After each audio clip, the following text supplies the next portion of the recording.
Hello అండి, welcome to Annapurna creations. ఒక customers వాళ్ళకి నచ్చినట్టుగా సింపుల్ డిజైన్లో చేసి మనం అడిగినారండి. ఫస్ట్ ఇలా థ్రెడ్స్ అయితే వేసేసినాము. నెక్స్ట్ కమ్మలు ఇలాంటివన్నీ కూడా మేము రెడీ చేసి పెట్టుకున్నాము. సింపుల్గా తిలకము, ఇలా కమ్మలు,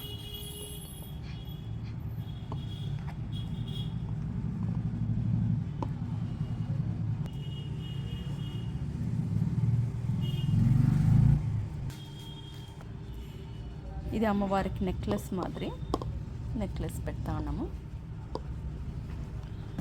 చూడండి అమ్మవారు ఎంత ముచ్చటగా రెడీ అయిపోయిండారో. సింపుల్ డిజైన్లోనే ఎంత గ్రాండ్ లుక్ వచ్చింది. మీ దగ్గర ఏమైనా ముఖవాడాలు ఉన్నా, లేదు మా దగ్గరకు వచ్చినా మీకు కావాల్సిన ముఖవాడాలు అమ్మవారివి, లక్ష్మీదేవి కానీ, వారాహి మాతలది కానీ, గౌరీదేవిది కానీ, విష్ణువుది కానీ, ఏ ముఖవాడకైనా సరే మేము రెడీ చేసి ఇస్తాం. మా దగ్గర అయితే చాలా ఐటమ్స్ ఉన్నాయి. మా షాప్ విజిట్ చేయండి. Thank you.